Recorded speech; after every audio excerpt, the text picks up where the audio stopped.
In the small, weathered coastal town of Greyhaven, storms were just a part of life, but tonight was different. Tonight, the sky was pure, visceral fury. Lightning tore across the horizon, and waves slammed against the cliffs like 1,000 enraged fists. Inside a small, flickering radio tower sat Officer Daniel Cole, an old Coast Guard operator. He had dedicated over 30 years to this post, warning ships, guiding sailors, and saving strangers. But tonight, the ocean's roar was louder than his radio, and somehow, it felt lonelier than ever before. Daniel was consumed by a deep, gnawing regret. His son, Michael, was a ship captain, out there somewhere on that raging sea. They hadn't spoken in years. A bitter, pride-fueled argument had ripped them apart. Hurtful words were exchanged, followed by a silence that lingered far too long. Daniel always intended to call, to bridge that gap, but he never did. Pride, or maybe fear, always got in the way. Suddenly, a weak, desperate voice crackled through the static, cutting through the noise of the storm. "Mayday, Mayday, this is the Aurora. We've lost power. Taking on water, coordinates," and then, silence. Daniel's heart seized. The Aurora, that was his son's ship. His hands shaking, he grabbed the microphone. "This is Greyhaven Coast Tower. Do you copy, Aurora? Come in."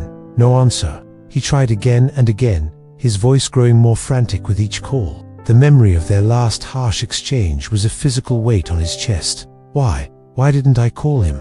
The question echoed in his mind, a tormenting refrain. He checked with every nearby rescue team, but they were all grounded. The storm was too savage. No one could reach them. The official channels were closed. Daniel was alone.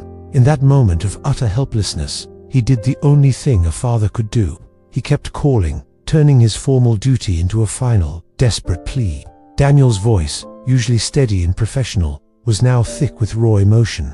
"Michael, if you can hear me, son, listen carefully. Stay calm. Head due north, toward the lighthouse. There's shallow ground there. You might make it. Just head for the light."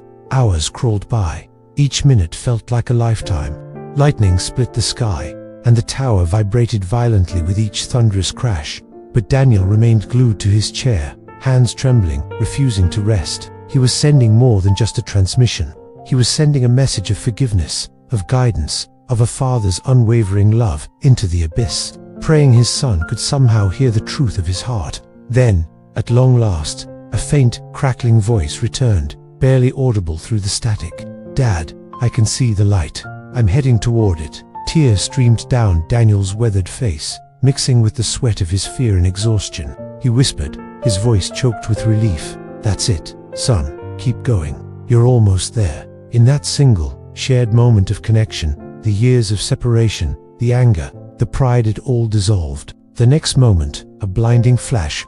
Lightning struck the radio tower directly. Sparks burst from the equipment. Smoke billowed. Alarms screamed their deafening protest.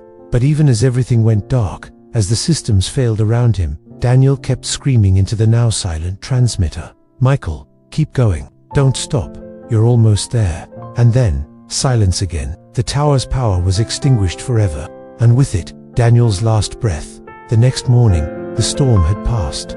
The sun rose over a calm, glistening sea. Rescue teams finally reached the coast and found the wreckage of the Aurora shattered against the rocky shore. Most of the crew were lost, but Michael Cole, he was alive. Unconscious, but alive, still clutching a small, useless radio receiver in his hand. When Michael finally awoke in a hospital bed, a rescuer stood by his side. He said quietly, "Your father's last message saved you." Michael's lips trembled. He whispered the question that was his final, silent apology. "He's gone, isn't he?" The rescuer nodded sadly. Lightning hit the tower. About 30 seconds after his final call, Michael turned his head, looking out the window toward the open sea.